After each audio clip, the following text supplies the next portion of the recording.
welcome back to our channel. I'm your Palakdi and today we are going to cover multidimensional arrays. So without wasting any time, चलो कुछ आज नया सीखते हैं. So चलो let's start. आज हम पढ़ने वाले multidimensional array. So सबसे पहले हम देखेंगे what is multidimensional array. Multidimensional array होता क्या है? So a multidimensional array is an array of arrays that store data in multiple dimensions such as rows and columns. इसका मतलब ये है कि एक मल्टी डायमेंशनल एरे वो होता है जो डेटा को स्टोर करता है मल्टीपल डायमेंशनल्स में, जैसे रोज और कॉलम्स में. फॉर एग्जाम्पल हम लोग को काफी डेटा होता है जो हमें मैट्रिक्स के फॉर्म में दिखाना हो, हमें ग्रिड्स के फॉर्म में ऑर्गेनाइज करना हो, हमें टेबल्स के फॉर्म में दिखाना हो, तो वो हम एरेज में कैसे करते हैं? वो हम करते हैं मल्टी डायमेंशनल एरेज से. ओके, जैसे इसने बताया like matrices, grids and tables. Data को ऑर्गेनाइज करने के लिए हम मैट्रिसेस, ग्रिड्स और टेबल्स का भी यूज करते हैं, तो वो हम क्रिएट करते हैं मल्टी डायमेंशनल एरे में. Okay, so in multi-dimensional array we have two types. One is 2D array and second is 3D array. Okay, so this is an example of 2D array. Okay, and this is example of 3D array. तो 2 6 matrix पहले अगर नहीं भी पढ़ी है तो कोई बात नहीं, अभी हम देख लेते हैं. हमेशा हम मैट्रिक्स को इस तरह से डिनोट करते हैं, ठीक है. A of I and J, sorry, A I और जे, इस तरह से लिखते हैं हम. तो हमारा आई क्या होता है? हमारा आई बताता है रो एंड जे बताता है कॉलम. और ये ए हम एक पूरा टेबल असाइन कर देते हैं कि मेरी टेबल है, टेबल के रो में ये आएगा और टेबल के कॉलम में ये वैल्यू आएगी. इस तरह से हम लोग लिखते हैं, ठीक है. जैसे कि ये है ए 1 ऑफ 1, मतलब कि ए ऑफ 1 पहली रो के पहले कॉलम में क्या कौन सी वैल्यू हमने इंसर्ट करनी? हमने करनी है 2, मैंने कर दी. फिर पहली रो के दूसरे कॉलम में, मतलब रो हमारी ये होती है, कॉलम हमारे ये होते हैं. ये तो पता होगा बेसिक्स, नहीं पता है तो मैंने बता दिया है, ठीक है. इसमें क्या होगा कि पहली रो के दूसरे कॉलम में हमें वैल्यू इंसर्ट करनी है, तो हमने करी 4. अब हम नीचे आते हैं. अब नीचे हमारी क्या है? दूसरी रो है और पहला कॉलम है. तो दूसरी रो के पहले कॉलम में हमने वैल्यू इंसर्ट की 5, और दूसरी रो के दूसरे कॉलम में, ये दूसरी रो है और यही दूसरा कॉलम है, इसके अंदर हमने वैल्यू इंसर्ट की 6. तो इस तरह से हम वैल्यू इंसर्ट करवाते हैं इसके अंदर, और इस तरह से मैट्रिक्स को रिप्रेजेंट करते हैं. मैथमेटिक्स में पढ़ी होगी मैट्रिक्स, तो इसी तरह से ये फॉर्मूला होता है, एंड इसको हम इन जनरल प्रोग्रामिंग में इस तरह से लिखते हैं. Okay, very clear I think it. So 3D array इस तरह से कुछ दिखाते हैं. ये भी सेम 2D एरे की तरह ही होता है, बट इसको हम लोग कहते हैं कलेक्शन ऑफ, मतलब कि कलेक्शन ऑफ 2D एरे, ठीक है. मल्टीपल 2D एरेस को जब हम मिलाते हैं तो वो हम 3D एरे बनता है. इसके अंदर 3D ऑब्जेक्ट सेम कॉन्सेप्ट है एज 3D एरे, ठीक है. बहुत सिंपल है, आई थिंक समझ आ गया होगा. Next we have 2D array. अब हम 2D एरे को थोड़ा विस्तार पूर्वक पढ़ते हैं. तो 2D एरे क्या कहता है? A two-dimensional array is a data structure that stores elements in a grid-like format with rows and columns. कि एक 2D array हम उसे कहते हैं, एक ऐसा डेटा स्ट्रक्चर है जिसमें स्टोर होते हैं element in grid like structure. इसे हम कहते हैं ग्रिड, ठीक है. ये ग्रिड लाइक स्ट्रक्चर है. इन हमारे पास रोज भी होते हैं, हमारे पास कॉलम्स भी होते हैं, राइट. बहुत अच्छे से समझ में आ गया होगा. तो ये एग्जाम्पल है, ये हमने एग्जाम्पल है, सेम एग्जाम्पल जो हमने पहले किया था, इसको अभी थोड़ा और देखते हैं आराम से, ठीक है. तो अब हम इसे डिक्लेयर कैसे करते हैं? हम समझ तो गए कि हाँ, हमें एरे के अंदर हमें मैट्रिक्स में कोई वैल्यू प्रिंट करवानी हो, मैट्रिक्स बनवानी हो, टेबल बनानी हो, तो हम 2D एरे का यूज करने वाले हैं. बट हम करेंगे कैसे? हम उसे डिक्लेयर करते हैं इस फॉर्मूला से. ये फॉर्मूला क्या कहता है? Type array name. इसका मतलब type equals to data type. Data type हम क्या डाल रहे हैं? लेट्स सपोज मैंने इंट लिया है, data type int. Array name, array का नेम क्या डालूंगी मैं? एरे का नाम मैट्रिक्स यूज कर रही हूँ, ठीक है. क्योंकि मैं एक मैट्रिक्स क्रिएट कर रही हूँ, तो मैंने मैट्रिक्स नाम ही इसका रख दिया। रो साइज़, अब रो की साइज़ क्या डालने वाली हूँ, इट मीन्स कि मैं चाहती हूँ कितनी रो मेरे पास हो।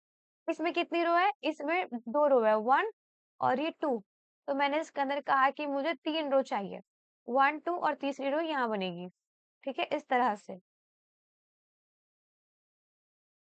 तरह से मेरी तीसरी रो बनी। एंड फिर मैंने कहा कि मुझे तीसरा कॉलम भी चाहिए। ठीक है? तो ये मेरा तीसरा कॉलम भी बन गया। 1, 2, 3, 1, 2, 3 और एक मेरा ये आ गया मेरा तीसरा कॉलम।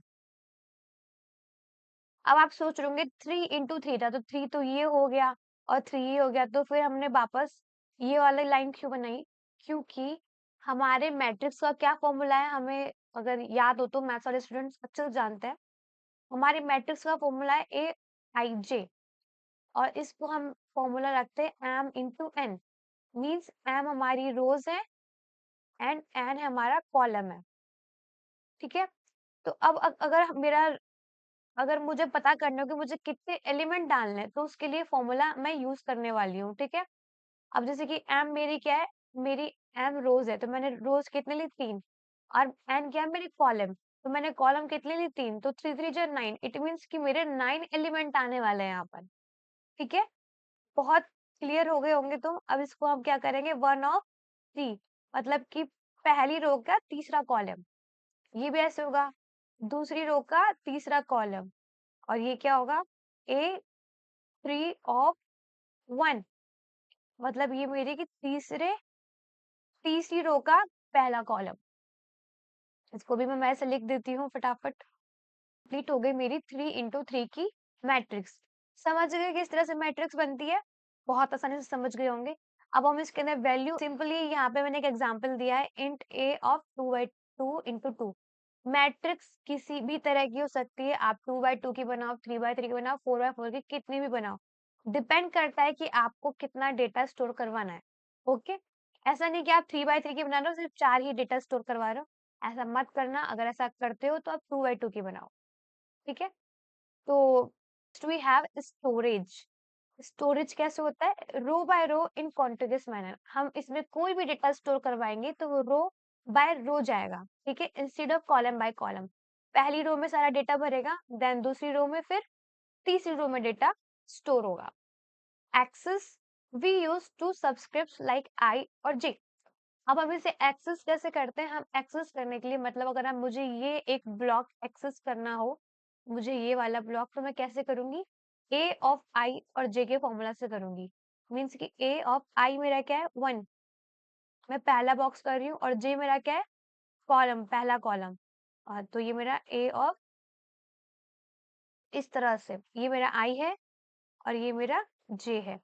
इस तरह से मैं एक्सेस करने वाली हूँ। अब इसे मैंने सबस्क्रिप्ट क्यों कहा है? क्योंकि हम जनरली जब लिखते हैं ए ऑफ आई और जे इस तरह से लिखते हैं, तो ये थोड़ा-सा ए के बराबर ना होके ए से थोड़ा नीचे है। तो हम जनरली हमने पढ़ा होगा सुपरस्क्रिप्ट और सबस्क्रिप्ट, तो इसे हम सबस्क्रिप्ट की फॉर्म में लिखते हैं, इसलिए मैंने यहाँ पे सबस्क्रिप्ट लिखा है।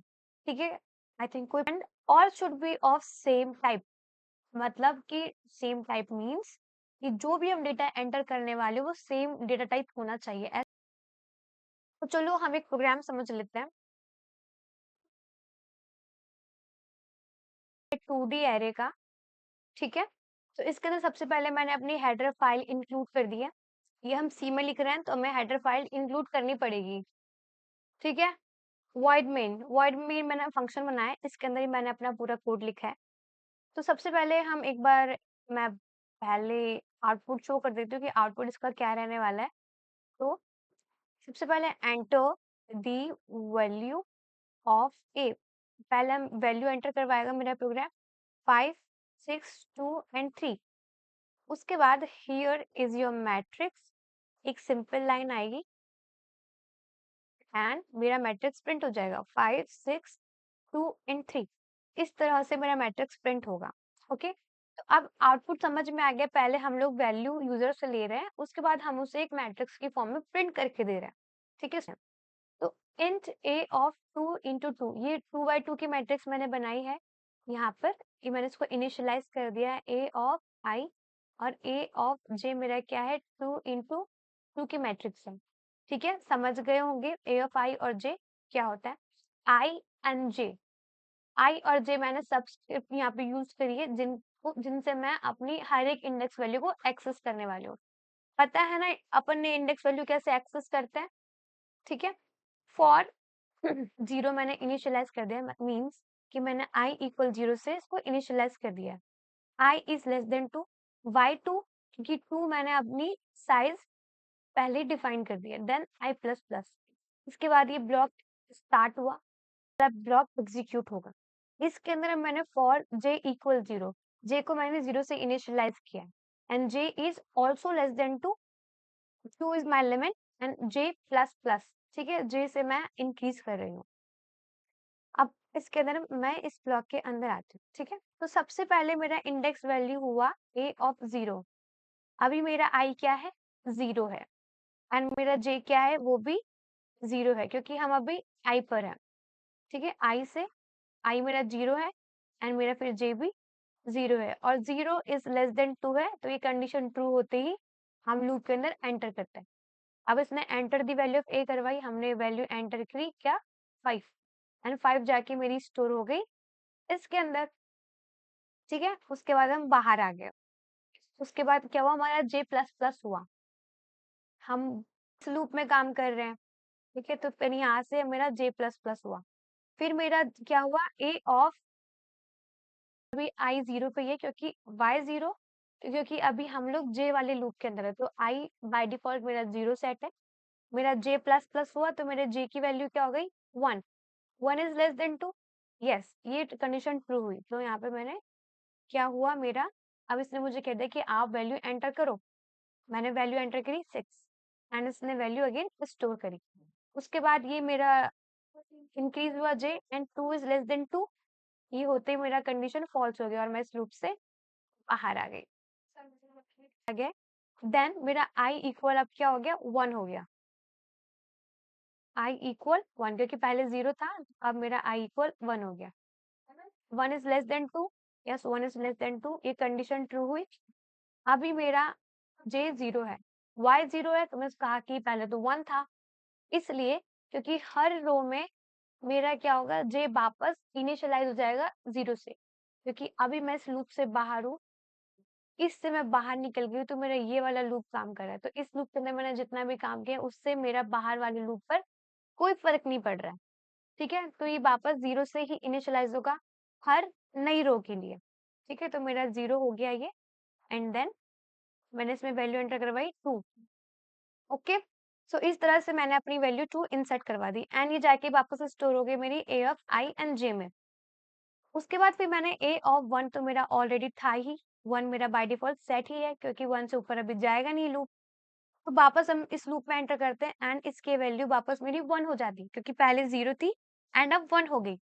तो 1 ऑफ 1 में मेरी क्या वैल्यू इंसर्ट होगी, वो होगी 3। जैसे ही मैंने 3 एंटर किया, इसने वैल्यू स्टोर करवा दी और हम इस लूप से बाहर आ गए, ठीक है। अब जैसे यहाँ पे 2 इज लेस देन 2 हुआ, तो ये इस लूप से बाहर आ गया, क्योंकि ये कंडीशन फॉल्स हो जाती है, ठीक है। तो अब इसने एक सिंपल सा स्टेटमेंट हमने प्रिंट किया, हियर इज योर मैट्रिक्स, ठीक है, here is your matrix print किया एंड हमने दोनों लूप चलाकर हमारी मैट्रिक्स प्रिंट करवा दी, जैसे हमने लीनियर एरे में करवाई थी, a of i and a of j, मतलब इस इंडेक्स वैल्यू की पहले प्रिंट करो, फिर देन इस इंडेक्स वैल्यू को प्रिंट करवाओ, इसको एंड देन इसको। इस तरह मैंने अपना पूरा 2 डायमेंशनल एरे प्रिंट करवा दिया, 5 6 एंड 2 एंड 3। और ये प्रिंटफ एंड इसलिए यूज किया ताकि ये मेरी नेक्स्ट लाइन में मतलब एक रो की तरह काम करे। तो अब हम इसके अंदर वैल्यू एंटर करवा देते हैं। पहली वैल्यू है मेरी 5, दूसरी है मेरी 6, तीसरी है मेरी 2 एंड चौथी है मेरी 3। इस तरह से मेरा पूरा एरे कंप्लीट हो गया। हमने सीखा कि 2 डायमेंशनल एरे कैसे बनाते हैं। हमने 2 लूप्स यूज किए हैं। हमने एक-एक इंडेक्स वैल्यू को पहले एक्सेस किया, उसमें वैल्यू एंटर करवाई, फिर हमने एक वापस लूप यूज करके उस सारी वैल्यूज को शो कर दिया, ठीक है। तो इस तरह से मेरा पूरा एरे 2D कंप्लीट हो गया। चलो 3D एरे पढ़ लेते हैं। 3D एरे क्या होता है? It is a collection of 2D array. 3D array collection होता है 2D एरेस का, मतलब बहुत सारे अगर हम 2D एरेस को मिलना है तो एक 3D एरे कंप्लीट होता है लाइक दिस। ये 2D array, 2D array, 2D array, इन तीनों को मिला के मैंने 3D एरे तैयार कर लिया। ठीक है? It is like a stack of tables. इस तरह से स्टैक ऑफ टेबल बनाइए, एक के ऊपर एक टेबल रख के stack of tables like a book. ठीक है? अब इसको हम कैसे बताते हैं, इसको हम इस तरह से रिप्रेजेंट करते हैं, इंट मैट्रिक्स 2, ये मेरा आई, ये मेरा जे, एंड एक्स्ट्रा वेरिएबल ले लेते हैं हम के, क्योंकि हम बात 3 की कर रहे हैं तो हमें 3 तो चाहिए पड़ेंगे। तो पहला आई, दूसरा जे और तीसरा के, मीन्स कि मेरा पहला ये हो गया आई, दूसरा जे एंड तीसरा के। तो इसके अंदर हमारी आई जे के कुछ इस तरह से एक और वैल्यू ऐड हो जाती है। ठीक है? अभी ये थोड़ा सा है, 3D arrays can store massive amount of data very quickly। अगर हमारे पास मैसिव अमाउंट ऑफ डेटा है तो हम इसको क्विकली कैसे स्टोर करवाएंगे, हम 3D एरे यूज करेंगे। ठीक है? Colour processing, a 2D image where the 3D dimensions stores the RGB। जब हम 2D dimensions में, जब हम 2D ऑब्जेक्ट में, जब हम थर्ड डायमेंशन मतलब RGB वैल्यू स्टोर करवाते हैं, तब भी हम 3D एरे का यूज करते हैं। ठीक है? फिजिक्स सिमुलेशंस की हमने पढ़ा होगा, 3D ऑब्जेक्ट्स जो स्पेस में रहते हैं, जिनका कोऑर्डिनेट होता है ना एक्स, वाई एंड जेड, तो ये भी हमारे 3D एरे में ही इंक्लूड होते हैं। ठीक है? नेक्स्ट आई हैव, ये वही सेम प्रोग्राम है, बस इसमें एडिशन हुआ है, तो एक इसका एंड एक के का। ठीक है? तो ये मेरा क्या हो गया, ए ऑफ आई जे एंड के। मैंने हेडर फाइल्स यूज की, मैंने वॉइड मेन फंक्शन बनाया, मैंने इसको इनिशियलाइज कर दिया मेरे एरे को। ठीक है? मैंने इसके अंदर 3 लूप यूज किए सेम, 2 मैं पहले कर रही थी 2D में, 3D में मैंने एक और लूप यूज कर लिया। ठीक है? एंड इसकी वैल्यू भी मैंने सेम ही दी है, k इक्वल 0 इक्वल 0 किया, k इज लेस देन 2 किया, और k plus plus same condition मैंने दी है, बस यहाँ पे एक बार i, एक बार j और एक बार मैंने k का यूज किया। मैंने मेरी वैल्यू प्रिंट करवाई, i, j और k, मैंने तीनों में मेरी वैल्यू प्रिंट करवा दी। ठीक है? अब मैंने हियर जो मैट्रिक्स बताया और मैंने i इक्वल 0, वही मैंने तीनों लूप्स को वापस यूज करके मेरी सारी वैल्यू प्रिंट करवा दी।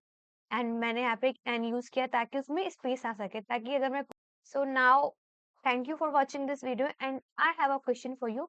तुम लोग को दो क्या करना है, तुम लोग को एक 2 डायमेंशनल एरे बनाना है। ठीक है? इस एरे में एक तो ए बनाना है और एक बनाना है बी। ठीक है? अब ए और बी को प्रिंट करवाओ, उसके बाद नेक्स्ट ए और बी को ऐड करवाना है। ठीक है? ए और बी को तुम ऐड करवाओगे।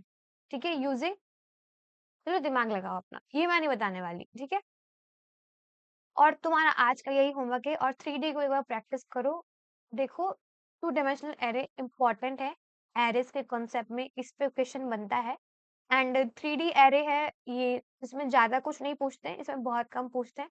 तो प्रोग्राम अगर आता है तो 2D एरे में से आता ही आता है, वो मैट्रिक्स पे हमेशा ही बनता है, ए प्लस बी मैट्रिक्स पे बनता है, जिसको हम सी नाम की एक मैट्रिक्स में स्टोर करवाते हैं। ठीक है? अब वो कैसे करोगे, वो तुम लोग करोगे, वो मैं नहीं बताऊंगी। अगर if there is any problem, कोई प्रॉब्लम फेस कर, तो just comment in comment section below, I will help you, and don't forget to like and subscribe this video. Thank you again. Thank you.